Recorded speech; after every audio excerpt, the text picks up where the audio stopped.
it's not that different than what I did in jiu-jitsu, I feel like, because I felt like jiu-jitsu and fighting was a tool for me to change people's lives because it changed my life so much. So, dragging somebody down to the mat, to the jiu-jitsu class, I always knew that it was going to have a huge impact on their life if they stuck with it.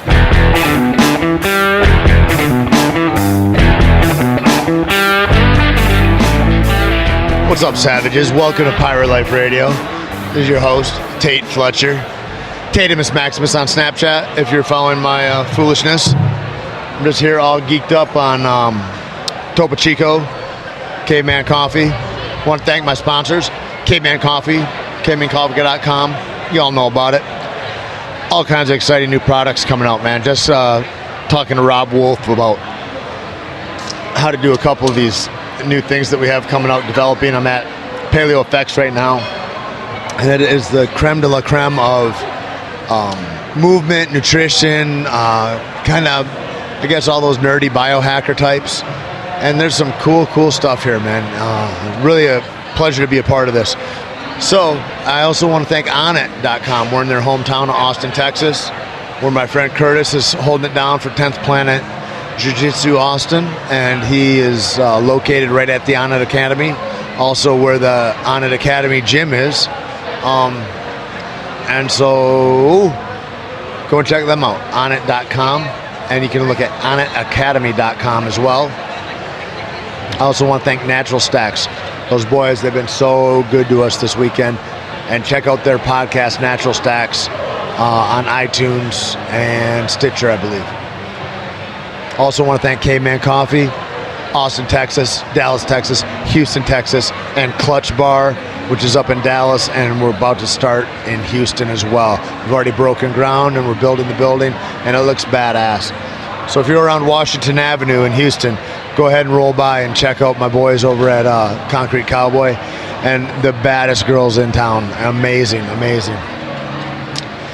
I'm just getting finished here at paleofx for the day, so we might be a little low energy for this podcast, but goddamn, man, it's not without all the passion and heart. I also want to thank all the passionate and heartfelt people over there at Undisputed Fitness, undisputedfitness.com. Check those guys out. It's my gym in Santa Fe, New Mexico, and if you're around that area, please drop by. We got 10th Planet Jiu Jitsu there, strongman stuff, and we have CrossFit as well. CrossFit Santa Fe is located there. Additionally, what else am I missing? Tell Topo Chico to get at me. Man, I'm just mixing up Topo Chico and cold brew concentrate right now. It is the goddamn best. Really fantastic. So anyway, that's it. That's what's headed on this show. And on this show today, we got an old friend of mine, maybe 20-year-old friend. He is the brainchild behind On The Mat, OTM. You can look at onthemat.com. All your mixed martial arts and jiu-jitsu needs, from gis to sungas to gloves to bags, inspirational videos, tutorials. You can go ahead and check out all Henry Aiken's Hidden Jiu-Jitsu. They're doing a whole series on that. He's a real innovator. He kept the fight world going in a time when it was dark. When the UFC went dark, they went bankrupt, and it was no more. Scotty and Gumby went around the world and really took to the internet and blogged and put videos out of jiu-jitsu in different places. Them and Abu Dhabi Combat Club, they were two of the only ones that were really putting anything out there like that. You know, every 4 months you would have Grappling Magazine would put out, or Black Belt Magazine would put out a grappling magazine. And so there's all that. It's just an honor to have him here, and the stuff that he's doing, you're going to be stoked to hear about. So, without any more rigmarole.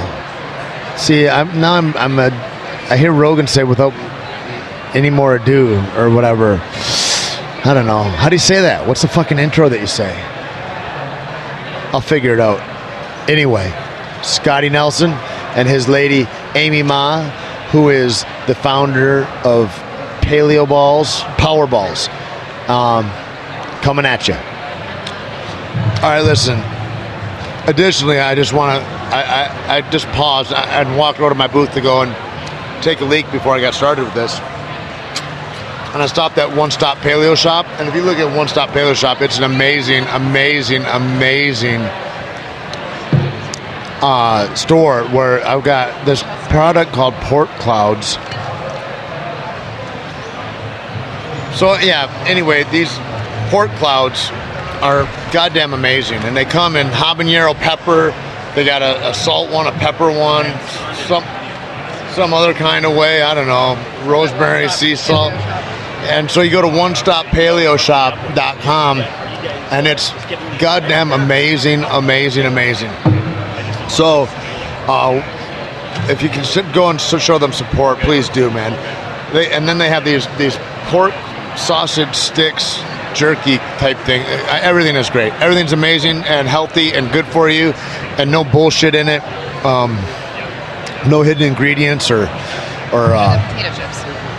These, I mean, I could eat bags of these. So anyway, I'm waiting on Scotty Nelson because he is super popular. I don't know, he's one of those guys that just has it all going on. And now he just can't. There's jiu-jitsu nerds all over wanting to go, hey, tighten up my arm bar. So Keith and Lacey and myself are just here eating pork rinds until we get tired of them. And we'll never get tired of them. I don't think so either. I could eat 1,000 potato chips in like an hour. When I was a kid, my parents used to have to ration out the potato chip bags. Oh. And this is like that. It's so good. I'm so super excited by it all. The day and age that we live in is so nice just because we have the internet, but like, because you go to other communities that are like poorer communities or rural, and you can't, not all the options are available, but like with stuff like this, like where they're making, like where there is a one-stop paleo shop, god damn, man, like everything is available to everybody can get after it, and it's fucking rad. And they sell caveman products. So I didn't even know. I just walked up, I was like, oh my god. And then Maynard Del Mar, he had it all hooked up. But everything's so expensive. Is your health expensive? Asshole. Is your health expensive? But McDonald's is like $3. You can get two for one Big How Mac. much is your health care later on? Yeah. You'll spend that tenfold on medicines to fix your diabetes. I've been getting that a lot lately, man. It's just like the money, like from people that think they're political, that people think that they do righteous things and have righteous beliefs, but man, it's just too much money to go on a fat diet and eat food. It's too much to support my local people. Like that's the thing with it. It's like it becomes people think that it's too forbidding to go and support your local group, so they'll go to Walmart. And how much do you spend at the bar is usually my question to people. I wrote a blog a while back about I found an old receipt in some bag, and it was like a tab that I bought me and my friends drinks, a couple $100 on a Friday night or something, and then my Whole Foods receipt from that day, and it was like I used to spend this on alcohol back in the day, and now it's like, how could I even justify that? When I would work at the bar and I would drink coffee at midnight or whatever, I'd have a cup of coffee going, and people in the bar, hammered drunk, be walking by, be like, dude, I can't believe you're drinking coffee. There's like, can you believe it? I'm like, I just caught your brother in the bathroom snorting up all of Bolivia, and you're talking about coffee right now because it's midnight, you jackass. Fucking go kill yourself. A big Tait Fletcher. Powerful Tait Fletcher. Is a real alpha male. Weightlifter. He's a stuntman. Movie star. Robust, enthusiastic individual. He's huge, by the way. He's like a monster person. One of the sweetest guys I know. He's bigger than life. Actor. Entrepreneur. A fighter. The jiu-jitsu technician. He's also bald and he has all these tattoos. He's just a big fucking man. A man, a myth, a legend. Tait Fletcher. Tait Fletcher. Tait Fletcher. What's up, Tait Fletcher, you bad motherfucker? Tait Fletcher. Tait Fletcher is Tait Fletcher. Teddy bear motherfucking Fletcher, ladies and gentlemen. That's Tait Fletcher, everybody. The great Tait Fletcher. Tait the animal Fletcher. Tait the savage Fletcher. Always moving. There's no stillness with Tait Fletcher. You will find no dust. Tait Fletcher's in the house, ladies and gentlemen. He just said the word erection. Tait Fletcher. Tait Fletcher's in the fucking house. Tait Fletcher! Tait really blasts out some serious hardcore truth bombs, and I think you're really going to enjoy it. Joining us and our pork clouded debate here is now Scotty Nelson and Amy Ma. What's up? Do you guys want some pork rinds? The one thing is, to respond to anything, you got to be into the microphone with your mouth, like almost like you're, and it's directional, so it's straight in the tip. Like this?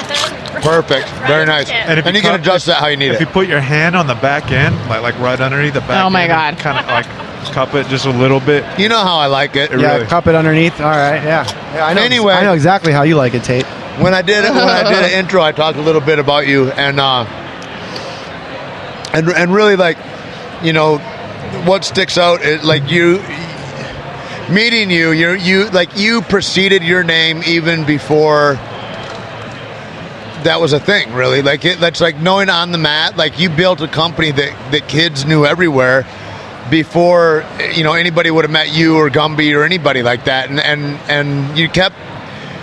To me, anyway, you and like ADCC kind of kept the conversation of fighting and grappling and all that alive in a dark period in the late 90s and early 2000s, with the UFC being defunct and all that kind of stuff, and had the balls and the kind of wildness of a young man to go and travel to fucking Brazil and go into mass videos and just put cool shit together. And you were one of the first guys that was really utilizing the internet, I think, to put out cool things where there wasn't a thing, where you're like, man, there's an idea that I have in my head about this, what I'd like to express, and it's not there, and then you made it happen. And so many people are a copy of something else, and like, it's really an inspirational thing what you did. I mean, I think it's a far-reaching conversation, you know? I'll go more like when I was a wide-eyed guy learning all that, the jiu-jitsu and wanting to fight before there was UFC was popular and everything. That's where I got everything. Like what you said was onthemat.com and ADC, whatever that was. I remember checking all that stuff. It was before Sherdog even, and it was all that.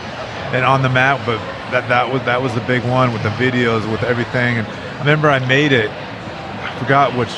Something I did with Dean Lister or something like that. I made it on there once, and like that was a big milestone. Hell yeah! Yeah, thanks. Thanks. I remember the first time I got in a grappling magazine fighting Marvin Eastman, and I was like, wow, because the grappling magazine only came out once every 4 months or something like that. Yeah. So I think what was now your, we're the your oldest, background we're before the then? oldest site up, you know, because there were a couple of sites before us, but they're gone. Like what was around? In the Guard. Okay. Well, we started, you know, BJJ.org, yep, which is gone, and that was our buddy Don Geddes. You know, we started with him. Now, BJJ.org, though, that was more of like a ranking so you could see if somebody was legit or not, like what their lineage was, yeah, and kind of who had was the a Gracie purple belt family around and all that. You know, it evolved into that, but at first it was just some pictures, and you know, they weren't called blogs back then, but it was kind of like a blog. Yeah, I mean, we went up in '95, so that was before DS. God damn. Whatever you call it, high-speed internet, cable modem. When did you get into jiu-jitsu? I first started training jiu-jitsu like right after the UFC, probably '93, but basically right after Hoist. Yeah, I was living in Hollywood. I had a friend of mine, Rob, who was he'd been training with Haelson Gracie since before the UFC, and I didn't know Gracie was that Academy in Hawaii? existed. No, this was in not Helson, Haelson. I don't know him. Different guy, yeah. And damn, it's rare that I hear a guy in jiu-jitsu that I don't know his name. Old school guy too. I used to drive from Hollywood to Newport Beach and pay $60 a cat class and learn 3 moves, no rolling. So I don't really count that. I count my jiu-jitsu career starting '95 with Half in Mountain View. And that's when you moved up north. Yeah, I was living up north. I got a job in Silicon Valley, and I started training hard then. You know, real hard. And then there's like you and Garth Taylor. Yeah, and GT, And who else is up there? That crazy long-haired sucker, Kurt Osiander. Kurt was there. And he's still Kurt's savage. still doing it. Oh, unbelievable savage. Yeah. And so, and then is that you? So then you decided then you were going to start a blog, or you're going to start. What was the idea? I'm going to start a thing. Like there was no internet. Their email just happened. Like what the fuck? Yeah, you know, well, we were in Silicon Valley, so internet was a little bit you're a little more further advanced. along, a little more advanced, and you know, basically my thought behind it was I just gotten into motorcycle racing, and I met this guy, and I was like, how the hell do you afford to race? Because it's $500 a weekend for tires. Right. You know what I mean? And he had told me, I started this little internet company, and I make parts for FZR 400s. That's what we raced. And he goes, so I sponsor myself, and everything is an advertising write-off. And I'd just been into jiu-jitsu for about a year, and I was competing like crazy. And I was like, oh, so you mean if I start a website, I could sponsor myself and write off all my travel expenses and everything? He's like, yeah, you just have to sell some type of product. And I was like, all right, and we used to drag our video camera around just to videotape the boys and everybody. That's how you would get good at jiu-jitsu back then, was studying footage. And so I was like, well, what if I start? Because back then we were the first website to have downloadable. You couldn't even watch it online. You had to download it first. Took overnight on your baud modem, and download your video. And I remember they were 120 pixels by 240. Right now we're at like 5K. Right. And so we were the first people to ever have Vale Tudo. It wasn't called MMA. Right. Jiu-Jitsu videos that you could go and download. And the only reason I could even afford to do that was my brother worked for a company that had servers. Tait. Cade, black belt under Eddie Bravo. Yep. And he had a server at his work where they transferred a lot of files to Europe. So he was able to hide my website on his server at work. So I had free bandwidth. Are we snitching on Cade right now? Yeah, we're snitching on Cade, but he don't give a fuck. He's not going to get in trouble. That's why it's funny you talk about Sherdog. Like, Sherdog came to me when he first started his site, and he's like, how can you afford to have all these videos on there? You're like, mind your business. He's like, your bandwidth must be like $5,000. He's like, and all you sell is T-shirts, And I'm like, well, I got free bandwidth, Right. And so then my first products were people who would try to download these videos and they couldn't get them to download all the way. Wanted to pay me to put them on VHS tapes. So the first VHS we came out with was called American Penetration, and it was all of the best American guys. Had all the funniest names for all your shit. And we had all the best American guys. I put 10 fights on a VHS tape. I charged $40 for it. You couldn't even take credit cards on the internet at that point. So people were mailing me cash, money order, and checks. Wow. And then I would use a VHS to VHS, make a copy of it, and mail it to people. And we got famous in the fight world. What was the most money you made in a year doing that old school kind of? Oh God, I don't even know. Before credit cards. Dude. Thousands of dollars? Oh yeah, it got crazy. Like at one point, I remember I came home, I got excited one time. You got a notebook and pencil that you're trying to keep track of. Yeah, there was like $400 in my mailbox on a Friday when I came home from work, and I was like, oh, I'm partying this weekend, What I mean? Like, and grab Gumby like, hey dude, we made $400, Now where'd you and Gumby meet? How'd that all hook up? On the mat, bro, jiu-jitsu. Right. Training at house. And where's he at now? He has one of the best schools up in San Jose. Really? Right by San Jose State. Beautiful, amazing school, and like an old building there with skylights, a huge mat, man. He's got 10,000 square feet of mat space up there. And runs an amazing program with, San Jose State has some of the best judo guys in the world at it. So he's got all them over there training. He's got all the wrestler guys there. Awesome. And, I always wondered really I hadn't heard his name in ages, and then I always wondered what had happened. Yeah. He's up there teaching, man, being a savage. God, that's awesome. Yeah. And so then as that moved on, and you stayed with Health that whole time, and then when was the first time you started to kind of be a Ronin and go and look around at other places? And because then you were down in Southern California, and you traveled all the time. You're in Brazil, like the balls it takes to go to Brazil. What were you, a blue belt, a purple belt? Blue belt, yeah. And you're fucking walking in as an American, getting smashed. Because all they're looking to do is smash you. Oh yeah, kill us, yeah, murdered. Yeah. Wow. I got beat up a lot. And then you got all the footage. Yeah. What's the craziest thing that happened? You ever get robbed in Brazil? I got robbed by the police a lot in Brazil. Those are the best at robbing people. Yeah, they're very good at it. They have guns. I got robbed. Yeah, we've done this before. My dad, my parents came to visit me in Brazil, and we drove up to a place called Tiradentes and Mariana, like two old cities up in the mountains in a state called Minas, where the mines are. And so we drove up there. My dad was driving. In Minas Gerais. Minas Gerais, yeah. Yeah. We got pulled over by the cops. Cop put a 45 in my dad's face. My mom started screaming, and all he wanted is, he's like, I just want money for McDonald's. You know what I mean? I was like trying to diffuse the situation, being the only one that spoke Portuguese, and gave the guy $10 and got away. But that was a hairball. And then where was the best school you've ever been to? Like, where did you ever gain the most? Is there, like, one thing I always wonder, like, I don't know, it's not often that I get to talk to somebody that's got, like, fuck, that's, I don't know, That's like light years more. Like if you're in the 90s doing jiu-jitsu, it's like every year is like 6 in like the 2000s. It's like it's just a different era, man. We were training a different type of jiu-jitsu. And that's what I was going to ask is like, where's the best teacher? Like, what do you think is the best style to learn, or are there different things for different belts? I think there's no best. You know what I mean, man? It just depends on what you want to do. There's teacher? Too many amazing guys out there that are great teachers and great, people. Who was your favorite teacher in Brazil? My favorite teacher in Brazil, Oswaldo Alves, probably, was really awesome. Draculino was a really awesome teacher. When I was down there with Draculino. I thought he was one of the best. I got to do a couple privates with Jacare. Really? Man, he threw down some serious shit. How old was he at that time? He was a brown belt. Fredson Paixão. I was a blue belt at the same time with Andre Galvão when he was training at Oswaldo Alves. But there's just too many amazing guys out there to not say, Fuck, Eddie's one of the best teachers that I ever had. His style I think of teaching. So, the way he puts it together. Jean-Jacques, awesome. Kurt Osiander, one of my favorite guys to ever train with. Was he as angry as he seems online? Yeah, he can be, but he's got a lot more. All I remember is I was like a blue belt going to all the Pan Ams and all that. It's Kurt. And there was 2 brands that stuck out.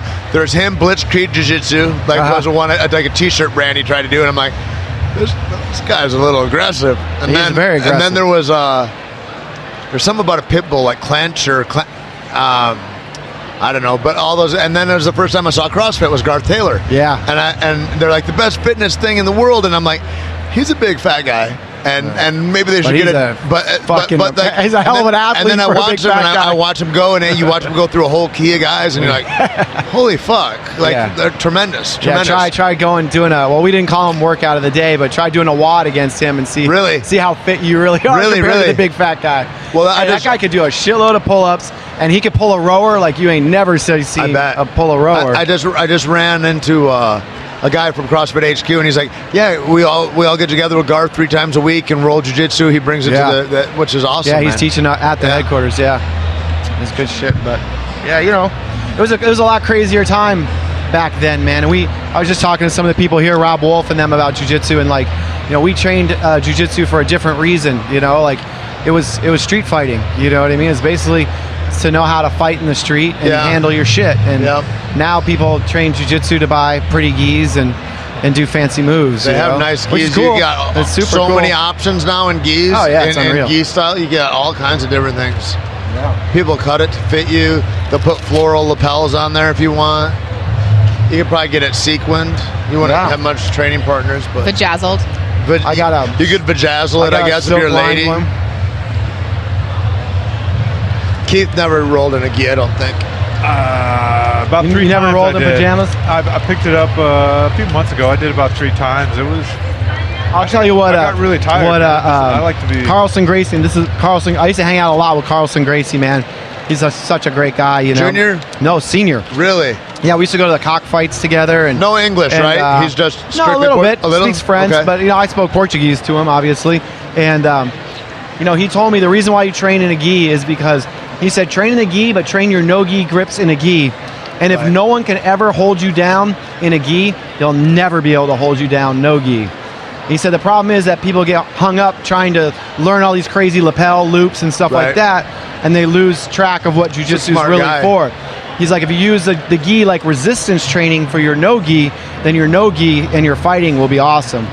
And he's one of the best guys ever, man. He taught me a couple classes at my house. Showed me some, man. He showed me, we still call it the Carlson pass, this crazy MMA pass he showed us. That's super cool. Forces the guy to give you his back.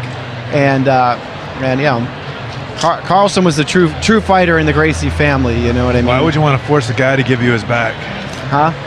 So you could choke his face, Keith. Oh. Choke him out, That's what we do in jiu-jitsu. We choke people. That's weird, man. Yeah? Seems weird to you? Yeah. Why? I'll show you the pass. Tell me if you think it's weird. You're gonna show it to me? Yeah. He'll take your back. Yeah. You're gonna take. I'll take your back, sure. He'll choke your face, back to back. You got that beard. Yeah. Then you can break my head open, but. What belt are you at? White belt. Me too, actually. Yeah. Cool. So we're in the same division. You guys are the most you outweigh me a little bit. I ever heard of.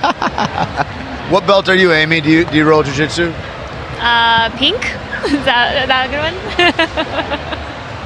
No, I'm serious. Like you train with these people. Did you get up to black belt? Yeah, I'm a black belt.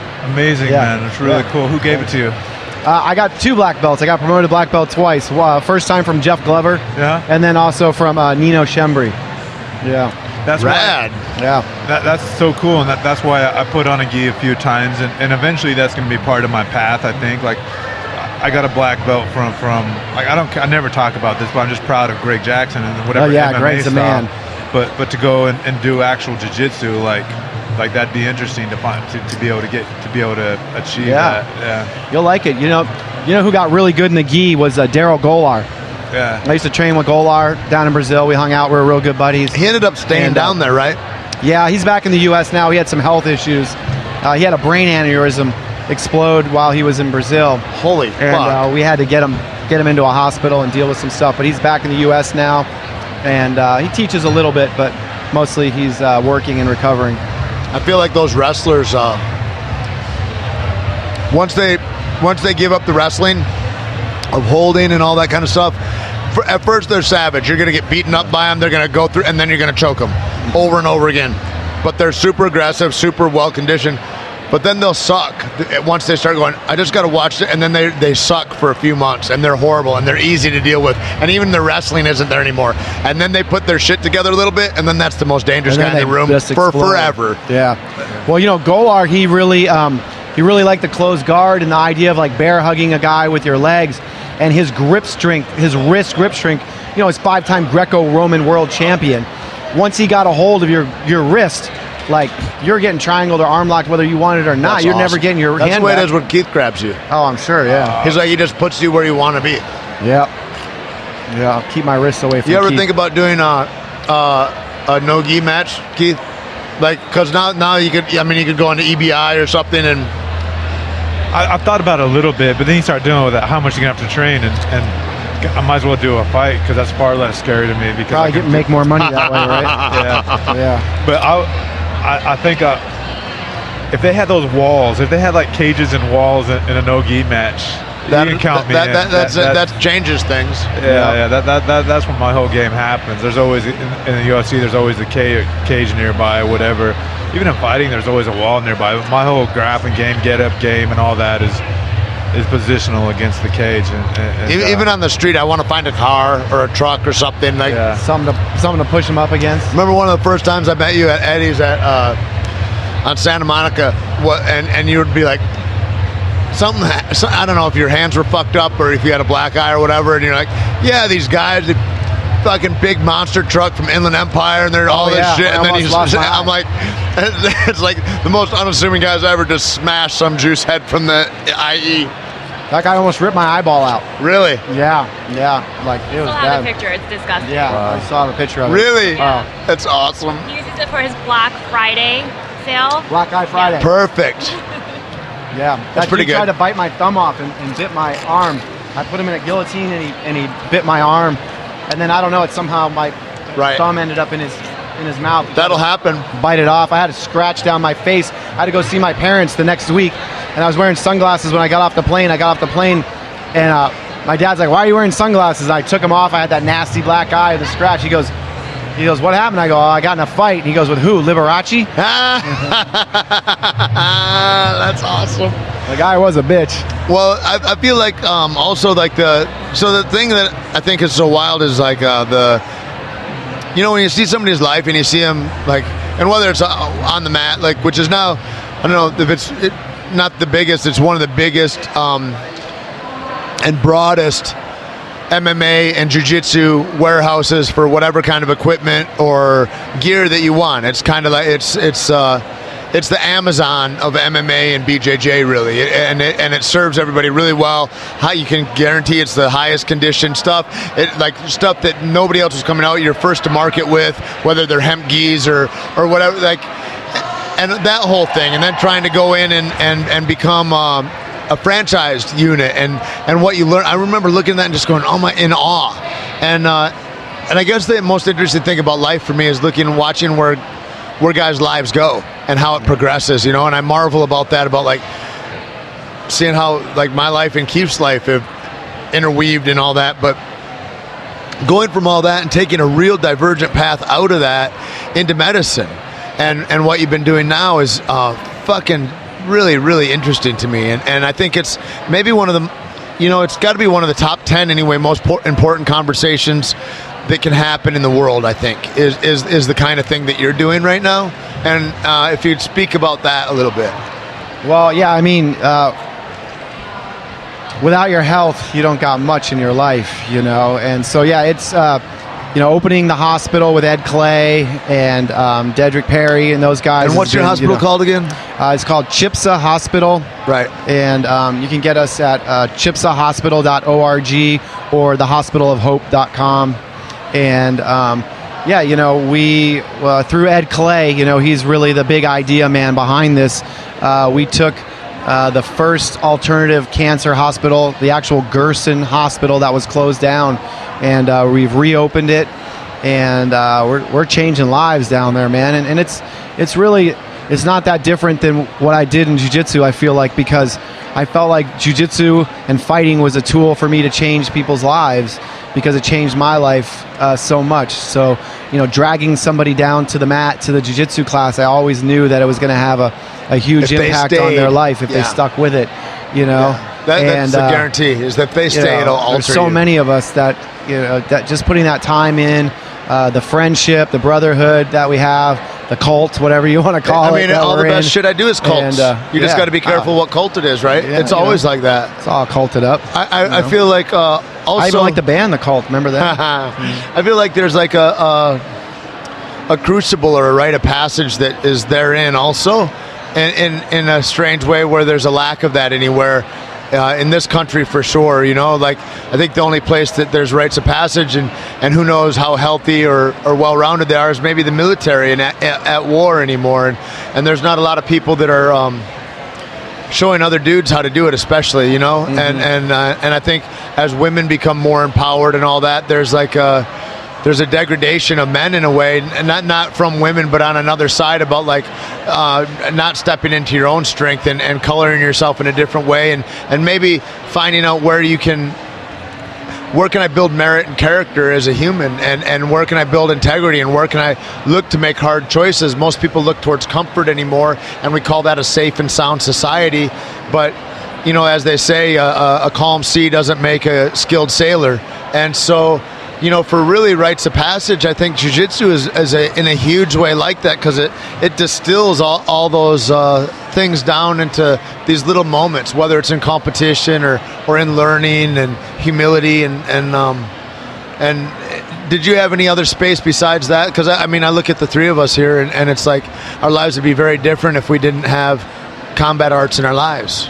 Yeah, I one time I was at a seminar, and somebody said, would you trade your belt for $1 million, but you had to give up everything that came with it, all the friendships, all the knowledges, all the lessons, and it was like, yeah, no way in hell. Yeah, all I think about when you say that is I go, I want to be able to serve that $1 million very well. Yeah.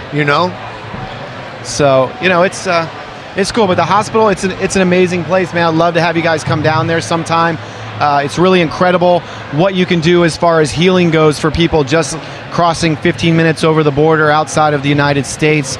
We've had many people come down who are told your life is over, make your final plans, say your goodbyes, that come down, get detoxed by us, get treated, get healed, and are still alive today. That's what I want to go down and get that liver detox and do all that stuff. Yeah. What's that all about? Like if I went and did that,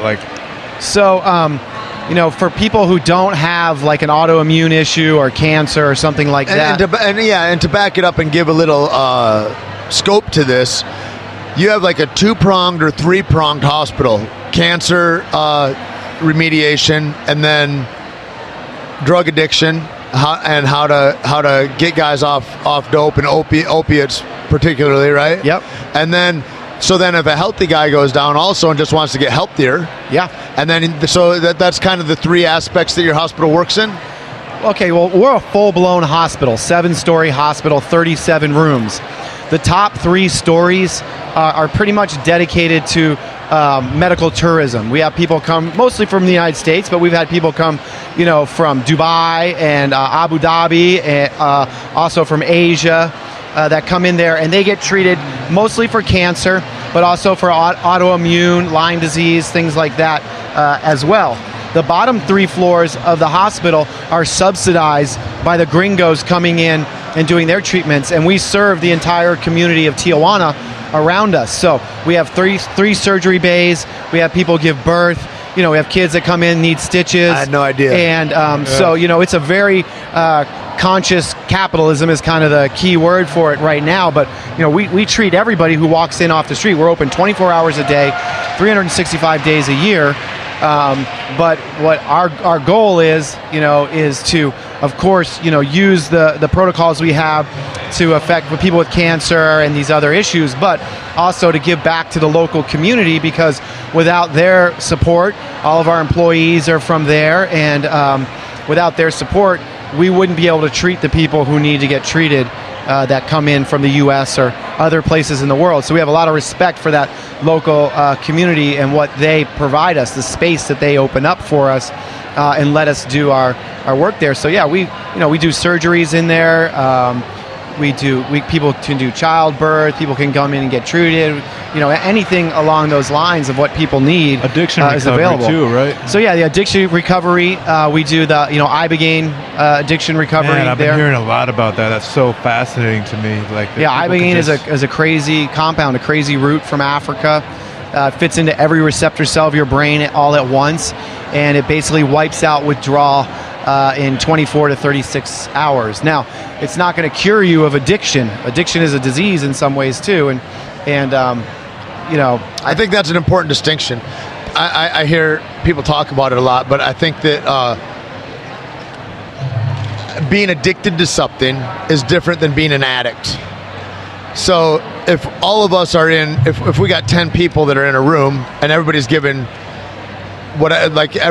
cocktails and we all have drinks for 60 days straight, everybody's going to get shaky when they leave that room with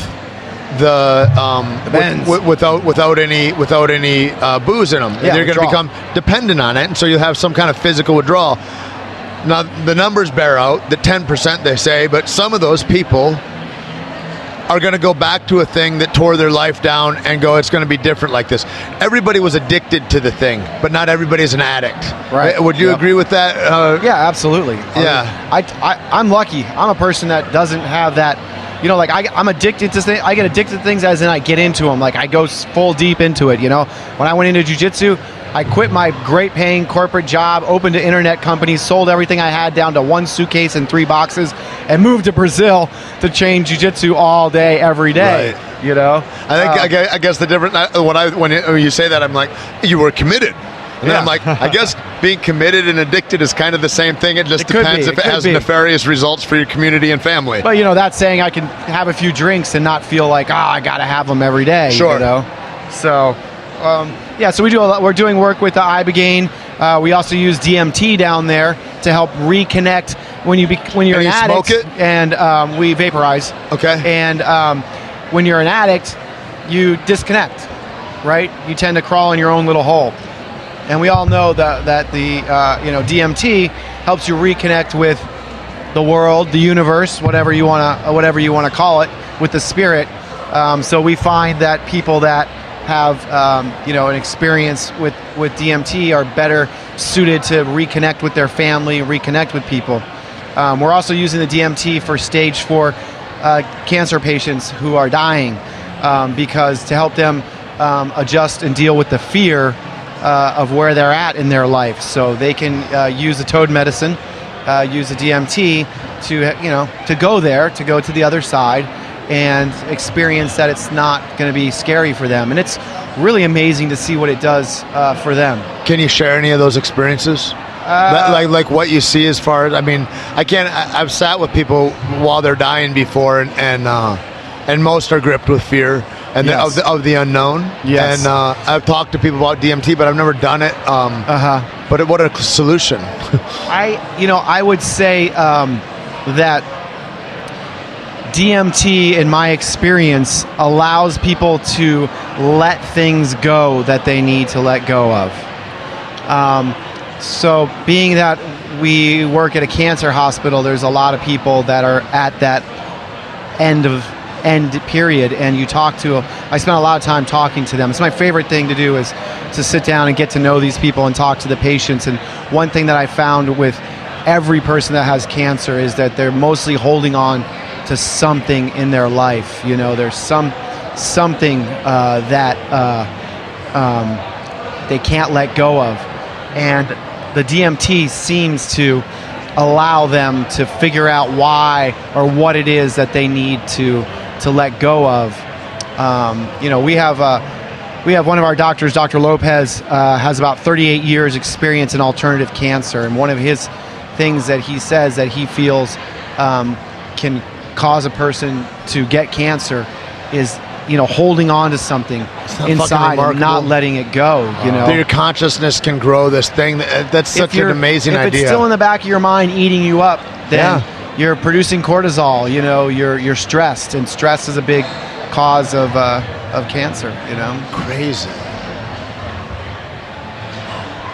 It's a little different than what we hear in America. I mean, and I need to preface this right now by saying I'm not a doctor. I don't play one on TV, so these are just this place is my opinions and what I see. You know, this place is so amazing. You guys doing this thing, these different approaches to things, which is really, really great. Why do you have to be in Mexico? Like, how come you can't set up shop in Southern California? You know, I'm not an attorney or a lawmaker or a politician by any means either. And you know, there's a lot of different reasons people say things can get done, but you know, my experience, America, you know, basically revolves around money. Yeah. So the chemotherapy industry, I don't know if how exact this fact is, but I saw, I think it was posted on the Truth About Cancer page that chemotherapy is a $600 or $700 billion industry worldwide. Good Lord. Wow. So, you know, growing some organic vegetables isn't going to make you $700 billion. Yeah. So that might be part of the reason for it. You know, right there. I'd heard that part of it. There's a guy. He runs a place. I think it's called the HIT Center, and he is a south of the border doctor as well. But he also, I think he's the guy that developed the Pap smear, and he was a dude that was trying to help by doing ozone therapy. Yeah, we do ozone too. But the problem was that they couldn't quantify it and sell it. They can't bottle it, and so all you could sell is the procedure, but not the thing. And so they would get blocked by big pharma. One of the most utilizable things for wiping out viruses in your blood, but you couldn't use it here, not in doses that were sufficient enough to produce or yield a positive result. Right. Yeah. So it's a money. It all becomes a money grab instead of a humanity grab. You know, how do we help people and embolden people? It's weird because on these podcasts, like, it always comes back to, like, well, what's one of the most important things in life? Well, being of service and being helpful to others. You know, that's something that all humans, we all know. Yeah. And we all live. It's like reciprocity, man. It's like just built into your system. Yeah. You know, you just cooperation. Yeah. Really. Yeah, you know. for sure. I mean, that's really the truth of what Darwin was talking about, was cooperation. You know, and he's like, by this competing, we cooperate to get each other's better, because we all need each other to be better, and all that. Just like in the gym. It's the same thing. It's the when exact I bash same his guard thing. and take his back, then he'll have to learn back defense. Yep. I think the last person that had my back was Rob Wolf. Zero threat. Rob's always got our back, man. He's awesome. He's a homie. But that's the thing, is that then we're mutated by government, in as much as they're ruled by corporations, which is ruled by a bottom line. You know, it's really crazy, man. It's been eye-opening for me. We've had the hospital reopen for about a year now, almost a year, and to you know, Ed Clay was the spearhead. He had an ibogaine clinic, and then he was looking to do more. His mom had rheumatoid arthritis, and he looked in after he took ibogaine himself and had such a successful experience getting off pain pills, that he looked for something alternative for his mom, and Gerson therapy was something that came up. And then for him to get the chance to reopen the very original Gerson Hospital, opened by Charlotte Gerson herself, and bring back a few of the doctors, you know, it was like a dream come true for him. And he's one of my best friends, so I supported him in doing it, and I'd done a lot of business outside of America, so he wanted me to be there. And I was honestly a little bit skeptical until that first patient came in, and we had a woman come in. She was diagnosed with breast cancer, had to have her breast removed, and she was allergic to chemotherapy. They told her that she took the chemotherapy and she blew up with 80 pounds of edema in a week. Oh my God. I mean, I know we pig out after a fight and stuff, but can you imagine putting on 80 pounds of water weight in a week? Right. And so she couldn't walk, came in a wheelchair. A month later, she goes home, and she was told she was going to die. A month later, she can walk for 2 hours on the beach, goes home, still alive today. And a doctor in America would tell that lady, well, you better be careful with what you're doing. You're seeing all the positive results. Yeah. Yeah, it's either a miracle or you're inept. Yeah. You know what I mean? Why can't people just understand that if you give the body what it needs, it will heal itself? The body grew itself, right? It started at one cell and became who you are today. You get a cut, your body naturally wants to heal itself. It's all the crap that we have in our system, all the air that we're breathing that's, polluted. We see people taking, fuck cancer. Fuck all the shit that's in our lives that's causing the cancer. The fucking GMOs, the polluted air, the polluted water, the fluoride, the stress, the debt. I feel like we get trained to say fuck the result. Right? And the result is not the problem. If you attack the result, you will never have any fucking results. Right. Like that's the crazy aspect of it is nobody wants to go fuck big pharma or fuck a 40-hour work week that gives you a small paycheck where you've traded an hour of your life for a few fucking little pieces of silver. Like it's not like becomes a broken construct in that way. And also it's a funny thing that we're in Mexico to do this kind of work in a country that's kind of treated as the wasteland and also the whipping post of the rest of North America as far as whether it's the drug trade or whether the biggest gross national product of Mexico, from what I hear, is American dollars that come back from immigrants that come in and just send their money back because they need to help their families. Hey man, I gotta say right now, like the Mexican people that I work with down there, and the people people are like, oh my God, you're in Tijuana, like you're scared of getting beheaded? Fuck no. You know what I mean? People are super nice, super friendly, super caring. People are people wherever you go, and they're really great. But I never answered Keith's question. So back to Keith, being a guy who's in good shape and health, what we basically would do for you is you come down there, you need to stay like at least 7 days, but mostly we try to encourage people to stay for 10. Is there a beach nearby? Yeah, walking distance, 2 blocks. I was just there, man. The place is beautiful. It's a beautiful place. It's like I think I was going to Tijuana. I was kind of thinking the same thing. It's going to be kind of a shady place and all that. Oh, there's shady places in Tijuana, but hey, there's shady places in Austin, Texas, I'm sure too, I stayed at the Rosito Hotel over there. Rosarito Hotel, yeah. That Rosarito place Beach was beautiful. One of the best hotel rooms I've ever had. I'm sure it's super cheap. And really? And I'm just thinking the whole time, like, this is a great vacation. And what did you do down there? I did, I was... Show them the pictures.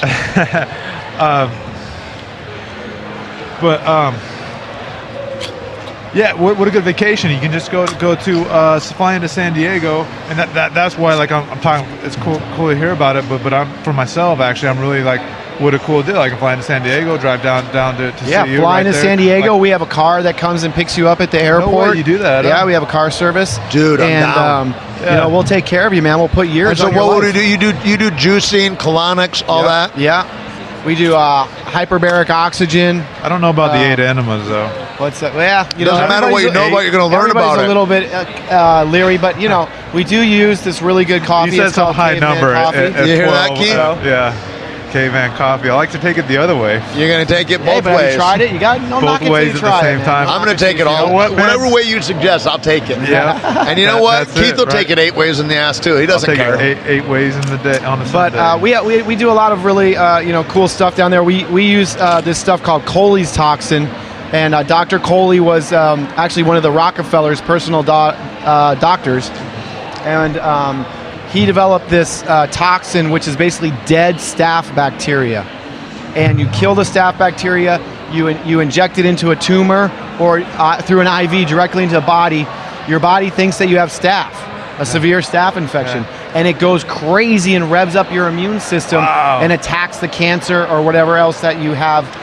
Does anybody ever get staph from that? No, never gets staph. So I'll show you this. When I was in Mexico, I got a bad case of this, man. Yes, we could cure that too for you, no problem. That's gnarly. He's showing him a picture of just Keith's face just full of lesions and pock marks and dripping. Man, some kind of zombie. That's gnarly. For some. We actually had a guy recently come in that had all these blisters all over his head. Not quite that bad, but they were really bad, and we got rid of them in 3 weeks. Really? Yeah, he had rheumatoid. By doing what? And, rheumatoid, really? Yeah. We'll take all the inflammation out of your body. Also we do we can do hormone balancing for you down there. We got growth. We do all of that. I'm feeling like I can't afford to not go. Ozone therapy, high dose vitamin C, Myers cocktails. We do infrared sauna down there. So walk me through it. I come down there. What's my day like? Your day consists of 3 or 4 organic vegetarian meals. No salt, no sugar. Okay. You're gonna drink 13. Can I have chicken? You can if you don't have cancer. You can have chicken or fish. Yep. And you're going to do 13 cold pressed juices a day that are made on the spot. You're drinking them within 20 minutes of them being done. That's one thing that people don't talk about juicing and stuff too. I was just on that Adam Carolla show, and he was saying, I have my person comes in, they make the juice, and they have a big vat of juice, and I just drink it throughout the week. Yeah. By the end of the week or midweek, he's drinking basically nothing, right? Yeah, because 20 minutes to they an say hour. something like a fruit falls off a tree and it loses half of its nutritional value. By the time it sits for a while, it loses X, and then juicing it, you can get the most out of it, but then after that sits, it just goes away. Orange, carrot, and some of those juices can sit a lot longer, but when you're there getting treated for us, you're gonna drink 10 to 12 heads of different types of lettuce a day. Wow. And romaine is one of the most powerful ones. We use 3 different types of romaine. Watercress is very powerful too. So we use a lot of watercress in our juices. So you're gonna drink all those juices. You're gonna do 5 caveman coffee enemas a day to detox. So we can start a T-shirt. We got caveman coffee in your ass. That's right. Yeah.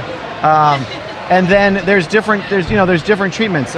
We do hyperbaric oxygen. Are you familiar with that? I've only heard the term before, but I've never been in it or seen a machine. You're in a big metal tube, basically, that's being compressed with pure oxygen, and you have like a mask over your mouth where you're breathing pure oxygen in as well for an hour and a half, and it's pressurized, so it forces the oxygen through your skin membrane and also like right through you.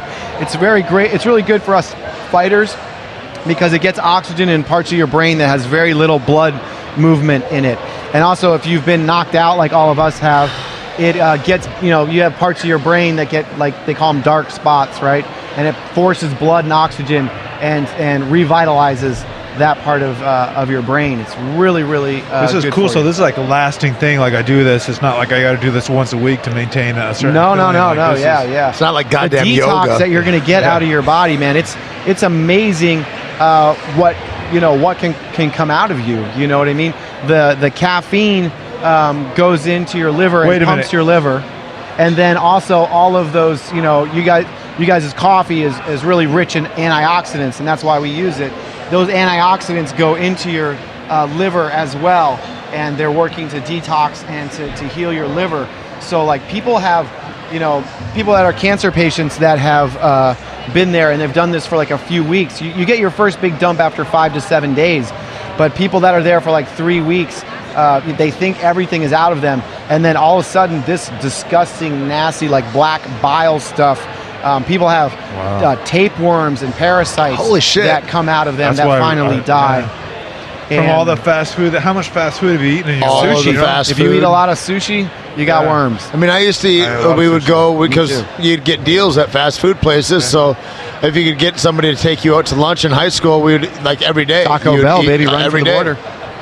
Or some 7-Eleven, you'd find a meal out of 7-Eleven. Does DMT factor into this somehow?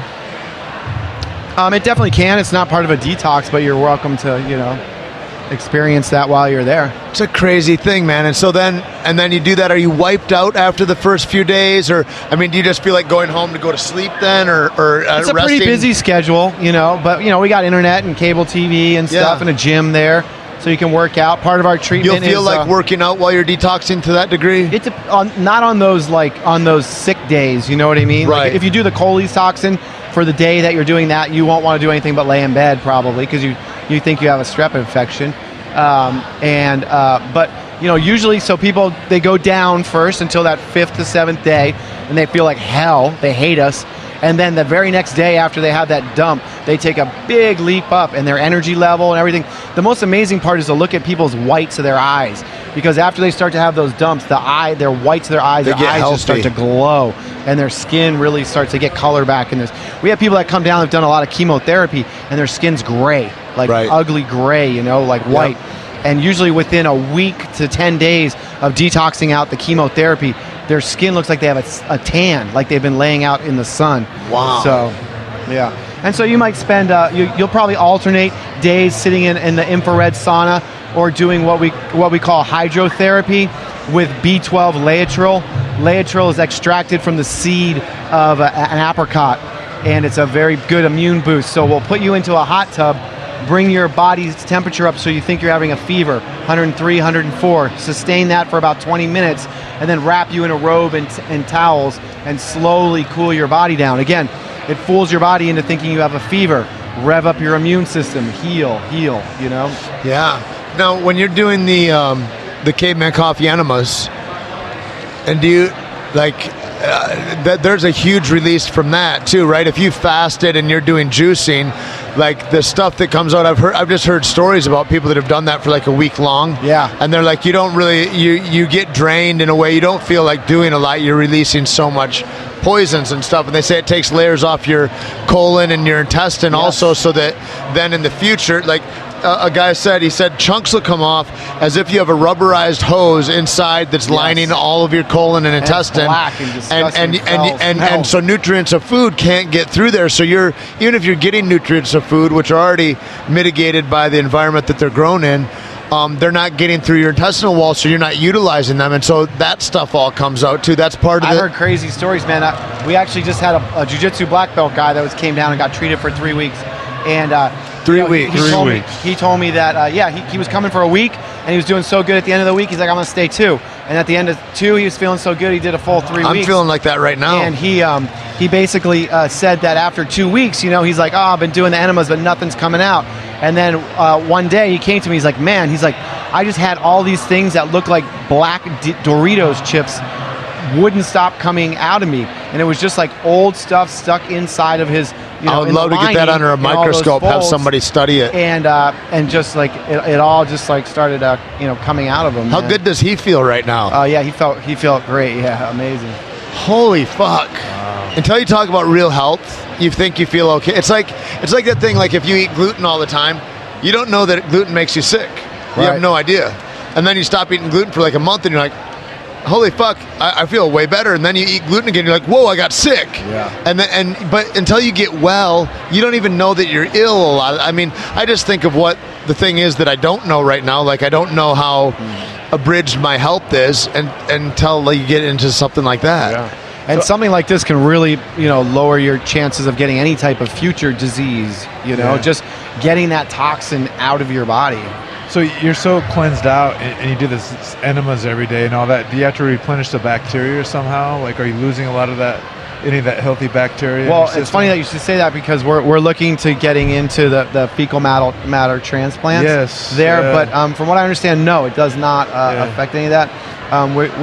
We just met with this company, Stemedica. They're the largest stem cell research company in the world, and they actually have, separate from them, the guys that own that, who are super wealthy, develop their own prebiotics and postbiotics that we're going to start using at our hospital as well. But yeah, gut health is super important, but you're not getting that far up into your gut with it. I just heard somewhere someone said that if you do a lot of those or whatever, then you're getting rid of a lot of your good bacteria. But you're looking to do the fecal transplants too? How else are you going to get that stuff out of your system? You know what I mean? Right. Like you can regenerate it. You know, it's not like you're taking an antibiotic and you know wiping everything off. You know, for the same matter, you know, you're drinking caveman coffee. It's going the same route. You know what I mean? If it's not killing it going it this way, my diet it's probably would be not going to kill it the other way. So on point after leaving there, man. Just got cleansed out. Like I'm feeling great. You know who's been talking about coming down is Dominic. Yeah, Really? Dominic Cruz. Oh yeah. Yeah, we've had you know Jimmy Harbison. No, he's a world champion jiu-jitsu guy. He came down there. I wish I knew about this kind of stuff when I was training. They love it because it takes all your information out. You know, when you're training jiu-jitsu in the hands, of course, your man, hands get gnarly, and you come down there, you take all the inflammation out, and you get a lot of flexibility out of your muscles. What about like an illness like psoriasis? Things like that, like those are autoimmune illnesses also. Yeah, I mean, again, I'm not a doctor. I can't, you know. Right. I was just wondering if you had any experience or people come I don't personally know, but I'm sure. Can you look at this rash I got right? Yeah. You want to see mine? Don't look at it. Don't look at it. Don't fall for that. Show her your picture. Oh, you did? Okay. Man, this is really so interesting. exciting, man. Is there anything in the future that would look like anything like this could come to the States or no? I think so. Yeah, I think so.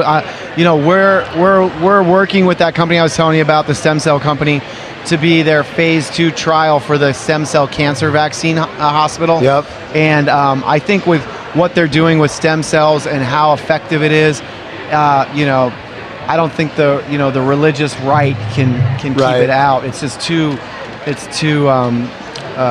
Man, it's just they're taking quadriplegics and getting them to walk again. Yeah, you can't argue with results. You're taking people that are, that's when it happens to somebody that you know what they're really doing. close.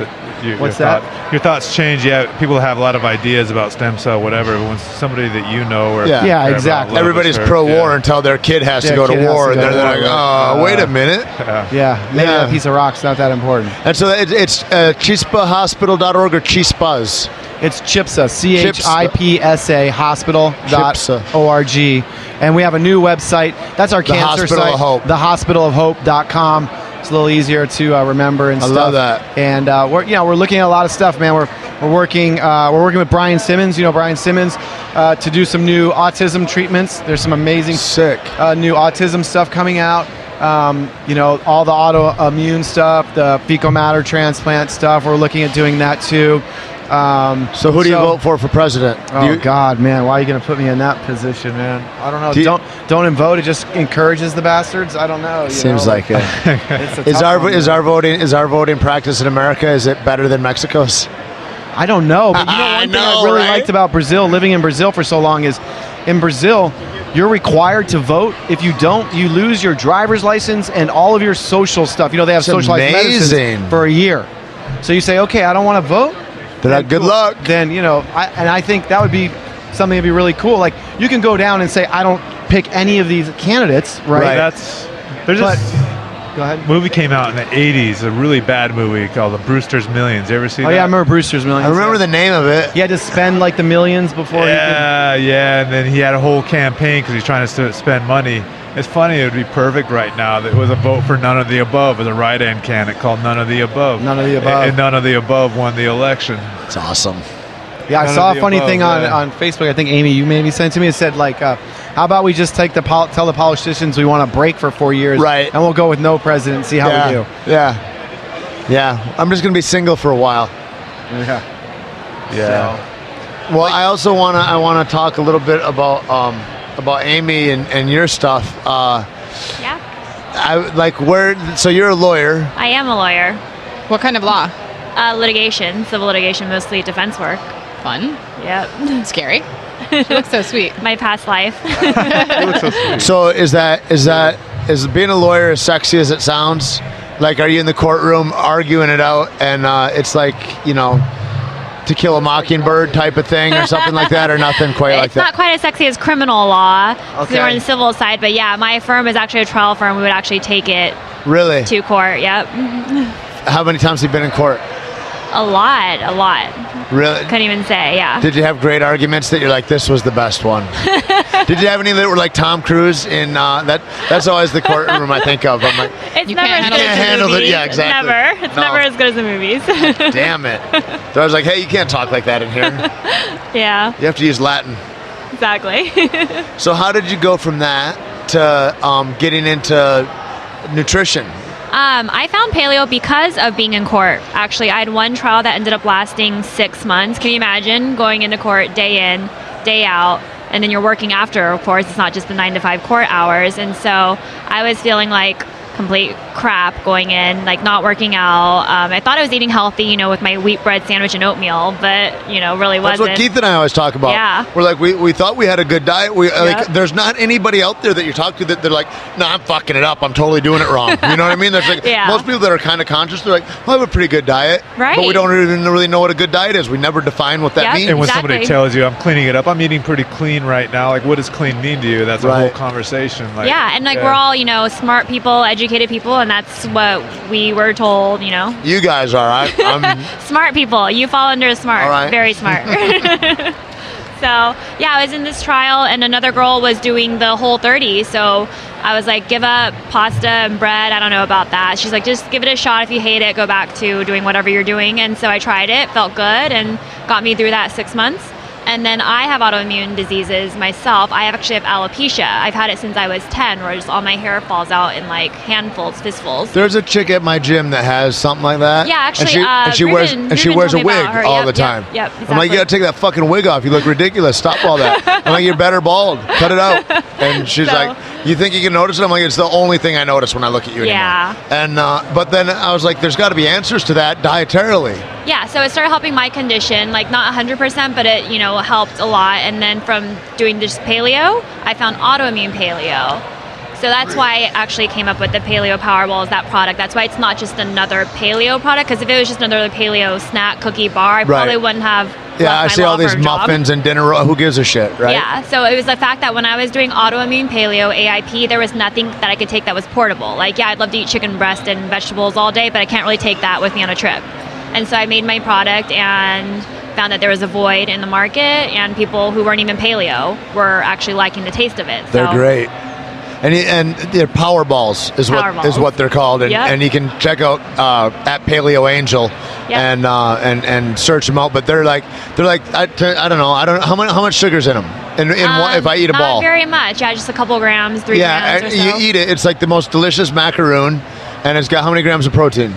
6 grams of protein. And collagen. So, yeah, collagen protein, grass-fed collagen. So the protein kind of balances out what little sugar there is in there, which is raw honey. Goddamn delicious. They're goddamn delicious. Thanks. It's, I mean, it's like when I ran into you guys at the CrossFit Games and you had those, I was like, this is amazing. I'm like, why aren't, it's one of those things. It's like when I tasted Fat Fudge and I was like, why isn't this everywhere? That stuff's good. How come it's not everywhere right now? Like, this is the best thing. What's stopping this? What kind of evil is keeping this from being in everybody's mouth right now? Slather that stuff on Powerball. I can't even imagine. Stop it. It's blowing my mind. That's like the icing on top of how good it is. What are the flavors? Are chocolate, snickerdoodle? It's chocolate, vanilla, snickerdoodle, lemon, and blueberry. Yeah. Yep.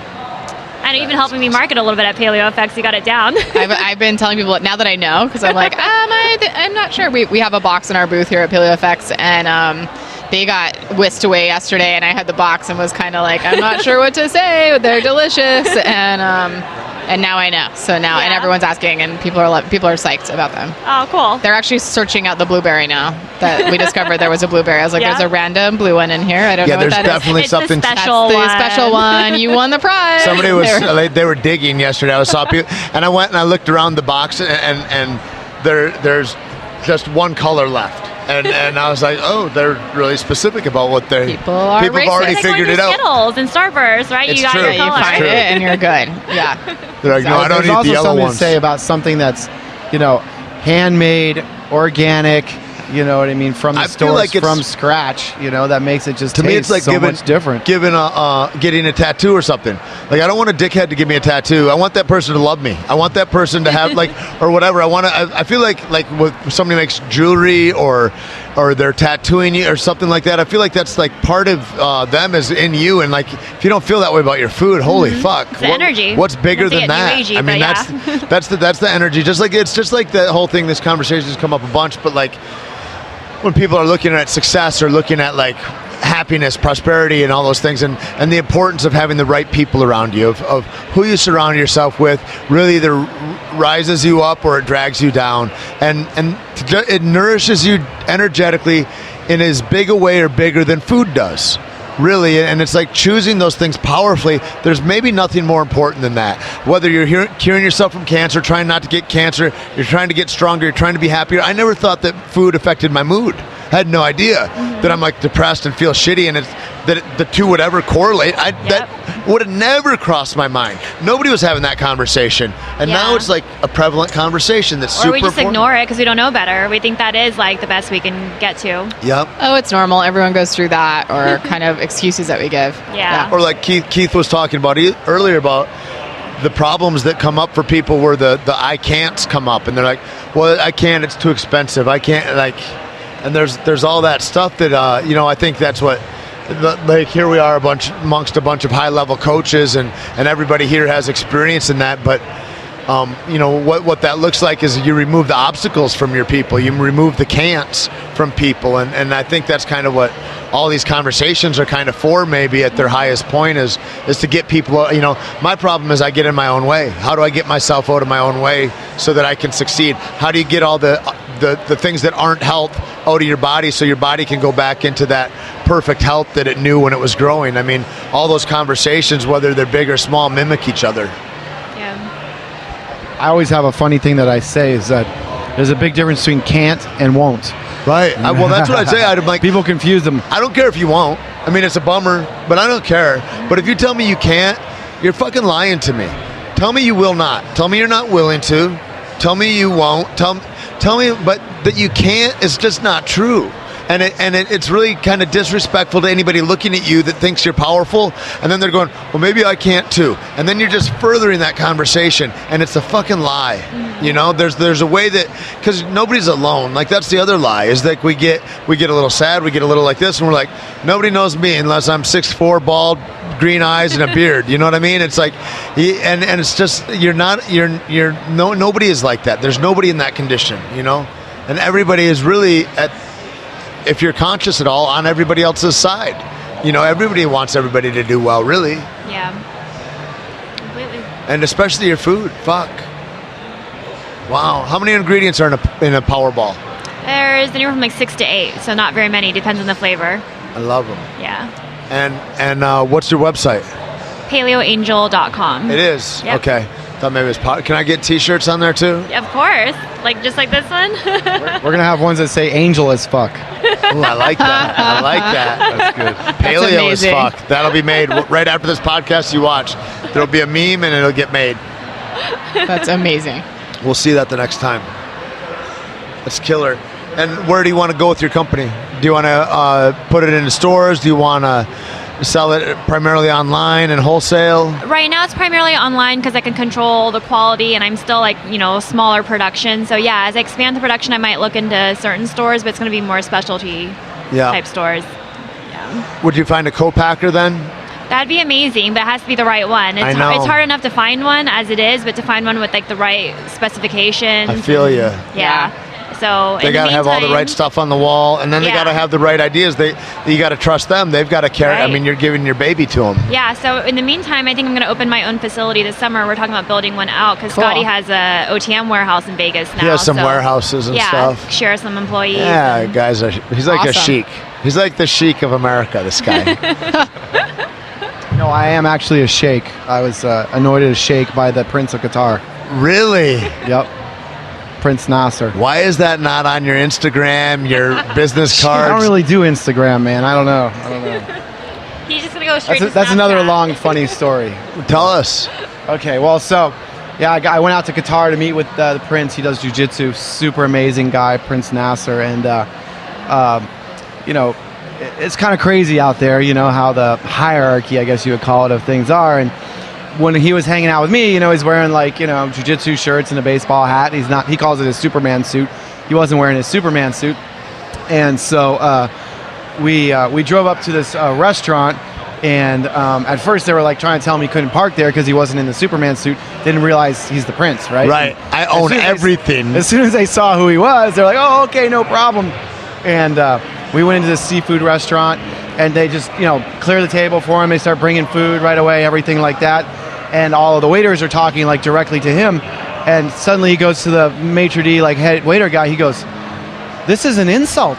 And he's like, they're like, "Oh, what?" Don't cut our head off.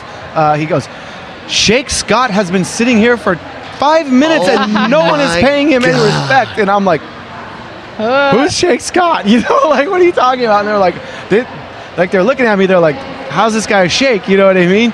And they're like looking at me. They don't know what to do. Like, do we really need to serve this guy? Are you fucking with me again, Prince? And he's like looking at him like he's gonna kill him, you know.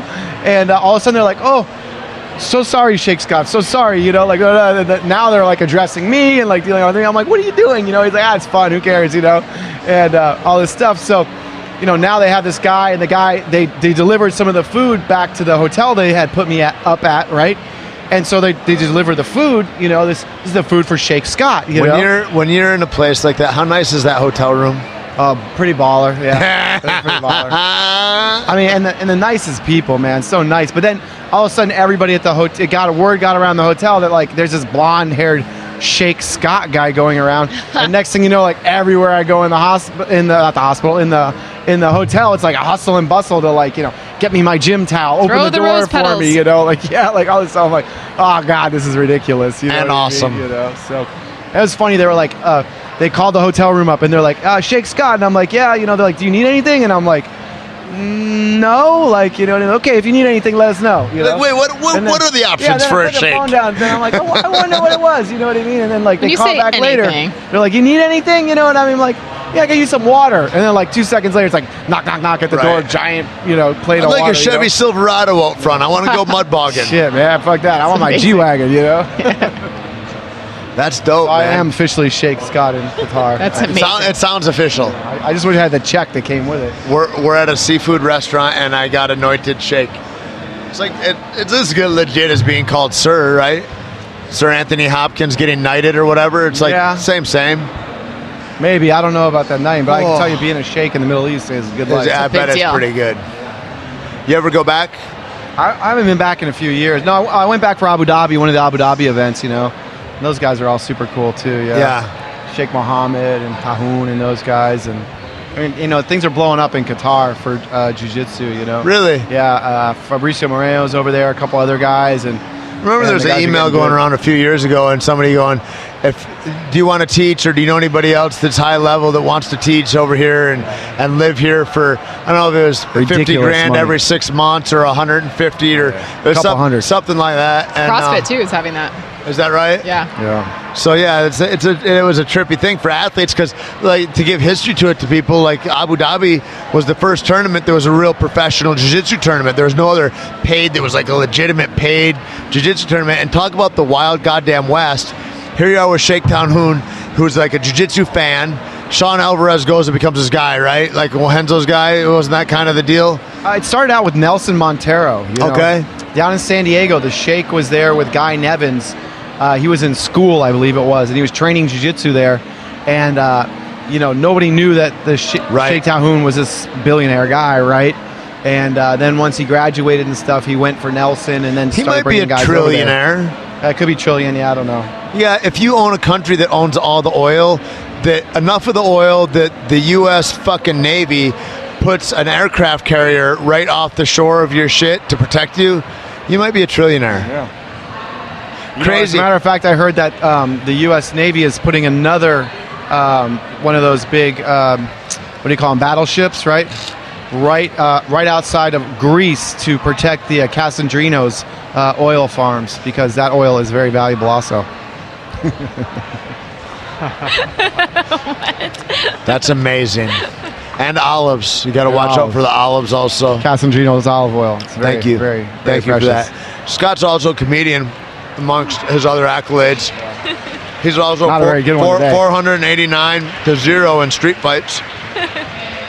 Is that right? 489? No, I think I lost the one where I almost lost my eye, so I can't claim that. I wouldn't say that. Yeah. I wouldn't say that. I don't know. What else?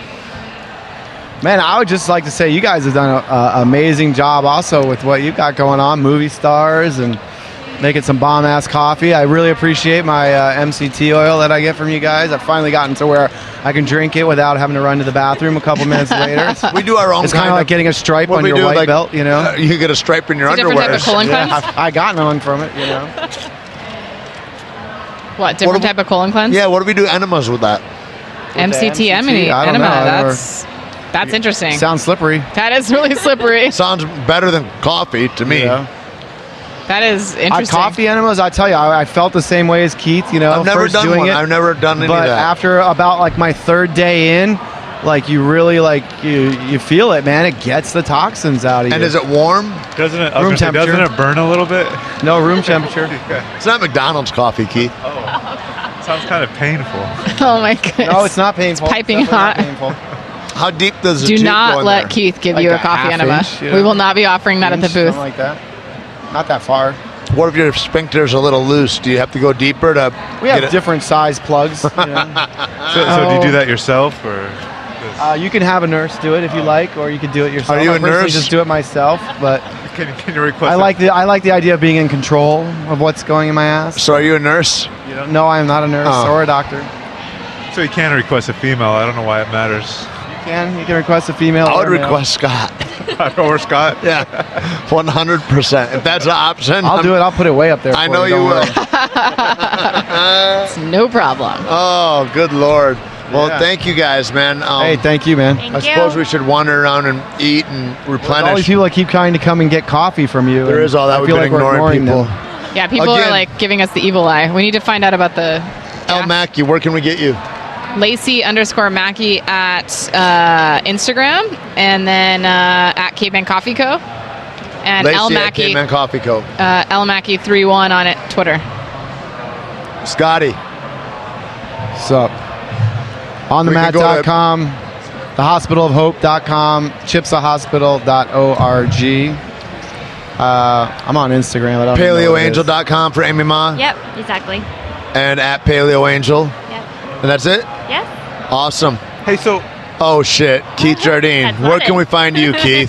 Besides I don't not at the care. table in the conversation. I want to backtrack. Like, Oh, here I we think it's go. important. But so I know somebody that well, talking about like my aunt, for example. She had breast cancer and all that, and I'm just starting the conversation with her about changing her diet and looking at things, and she's barely starting to think about it. But a lot of people know somebody like this that they would like to spread the knowledge and say that you might look at this, you might do this, and maybe you can go to look at this alternative medicine instead of getting on chemo again. So how do I approach somebody like that, and how do I get them down to see you, and what do you go through to do that? Well, I can always, we do free doctor consultations for anybody, even if you're not coming to the hospital on alternative health care. So you could go to thehospitalofhope.com and just fill out the little form there. As far as like educating people, a documentary I really like is called Food Matters, and the patients that were healed from their cancer in that were actually healed at our hospital. You can see a guy who had a tumor the size of a giant grapefruit on his neck shrink in only 3 weeks down to smaller than a golf ball. You can see a bunch of other people talking on there. So, I think Netflix or documentaryheaven.com and just getting people involved and seeing some of the documentaries out there. There's another one called The Gerson Miracle about the hospital. It was actually parts of it were shot at our hospital, I think in the 90s, talking about nutrition. I would suggest if you have cancer, Google Coley's toxins. We have a great cartoon on YouTube explaining where Coley's toxins came from, Colley toxins. Dr. William Coley, he worked at Sloan Kettering and had a higher success rate with healing cancer than we have anywhere close to today. So those are a couple of great places for people to start. Whatever that thing was probably doesn't make a lot of money, and it's not easy duplicate. No, it's like almost free. Yeah. It's not patentable. It's kind of like patenting orange juice. It's not going to happen. So then I just go to your website, and then I start finding out how to do consultations and. Yeah, you can just go right on the website, fill out the little name, email, phone number, and a patient intake coordinator will contact you. Awesome. Food Matters, great one. Google cholestoxin or YouTube. We have a great video. High dose vitamin C. There's some good stuff out there about that. Dendritic cell vaccine, where we take a piece of your cancer, we kill it, we put it into your own blood. Your blood starts to attack it, and then we multiply the what comes off of that. Those and then antibodies put it back get into bigger your, and then back into your system to attack the cancer. We're starting to do some work now too with we've done what's called PUVA photophoresis for a long time, where we run your blood through a UV light to kill all the pathogens in it. However, we're bringing in the most advanced system of that. It's called UVL-RX, and it's a piece of fiber optic that goes into your vein through an IV catheter, and it flashes 3 different colors of UV light for about an hour through your bloodstream, and it kills everything. It's amazing what it's doing with killing viruses, pathogens. At the same time, it's exciting your white blood cells and causing them to enlarge and increase. So it really revs up your immune system at the same time. And you will be doing that, or you are doing that? Yeah, we should be doing that in the next month. We have a doctor, Dr. Icaboni. He worked at Dr. Forsyth's clinic doing insulin potentiated chemotherapy with the light. How much does this cost? The light therapy, if I want to go down, $300. how $3? $300. Wow. Yeah. So if I go down to the hospital and stay for a week, what would I be in it for? Well, for you, just bring some coffee. All right. For Keith, you're looking at between $3,000 to $9,000 a week. A week. Yeah. Yep. Depending on the scope of treatments. What we like to do is have people come down and see what they're reacting to. Right. Like, hey, I just did ozone and I feel great after doing it. Right. I just did light therapy. I just did hyperbaric oxygen. So, everybody's different. To me, this sounds like the best case vacation ever, and that's what people do. They plan for a vacation all year, and what do you spend on vacation? You spend $3,000, $5,000, $7,000. Most people that have a vacation use it to get beat up by their own baser natures, and then they need a vacation from that when they're they're never in recovery. But just imagine being in a place like that where I have to be there for a full week, and I have to be there just to recover and to work on myself and all that. That's a perfect vacation. Yeah, it's weird too. Like, I always thought about it. It's like, I've spent so much money on going to marketing seminars, jiu-jitsu seminars, different things like that. Like I spent $5,000 for a 2-day copywriting seminar. What's really important, adding years onto your life and improving your health. Well, not just years, but fuller years, being more fulfilled. I don't care. Yeah. I don't care if there's 1 year left. I'd like it to be the best one. How do you measure those results on those things to see how you're responding? For a cancer? Just for like a general person, coming down. For a general person, you really just have to do it off of based on how you feel. How you're feeling, But for me, the biggest proof is how the person looks. Right. Like, wrinkles disappear, your eyes get super bright, super light. For the the RA patients, their nodules and their swelling, you can just see it. Yeah, that's amazing. Shrink down. I can show you a picture I have of a woman's foot. That's just like amazing. Right. The difference in how her foot looks. Yeah. Cool. From when she came in. So amazing. Oh wow. My grandma has horrible rheumatoid arthritis. Yeah. Oh yeah. I'd love to bring her down. Get her down. Cool. There. Not Crazy that bad. The difference. Yeah. That was only from 3 weeks. And what treatment did she do with that? When she came, she could barely What walk. treatment was she doing with that? I've heard of things like this. I've never seen We pretty much anything threw like the this. kitchen sink at it. So she was doing the Gerson, the Coleys, hyperbaric oxygen, hydrotherapy, high dose vitamin C, Myers cocktails. Right. Everything. Cool. Everything. Again, you kind of got to try it, and everything that we do is non-toxic. Sure. So it's not like any of it's going to really, have There's any no bad backfire. effects. Yeah, you're going to have some sort of you experience. drank too many green juices. Not going to happen. You might have to pee a little more. That's about it. You could have too much MCT, but that's... You can. Yeah, I've cool. done that personally. Me too. And that's something actually we've been looking at adding into our regimen is MCT. Yeah, I mean, it'll really... I don't know. In the actual colon flush, it might be really interesting to see what that does. But your body being able to absorb that, something that I wonder, how long you would have to hold it in there to absorb it. You know what I mean? Yeah, that is really interesting.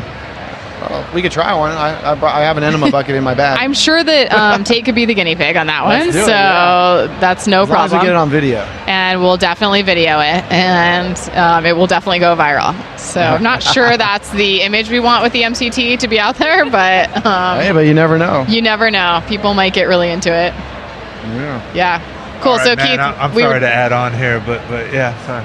That's all right. Go ahead. Thanks. No, we were no, I we were just- asking for your Instagram handle when you came in and dropped a bunch of questions on us. Keith Jardine 205. And The Dean of Mean. And how about Twitter? Same thing. Same thing. Same thing. Where is the 205 from? Is that Reno area? It's gay is what I thought it light heavyweight 205. Oh wait, okay, cool. I was always trying to figure out like what area code you were I'm claiming the with that. 205th Keith Jardine. Now we number 205. Only one like you, Keith. Why do they call you the Dean of Mean? You've always been the nicest guy I've ever met in my whole life. Have you seen pictures of him in the ring? Yeah, I've seen him in the ring. Yeah. I've actually sat front row at his. Yeah, okay, well, there you go. Yeah, you have. Thank you, man. Yeah. There you go. Yeah. But now he's the Dean of Caffeine. The Dean of Caffeine. I like that better. The Dean of Bean. Well, I guess we should wind this up here because there's a big line of people waiting to get some caveman coffee, and my mic falls down. But thank you guys for having us on. Thank you so much. Thank you guys.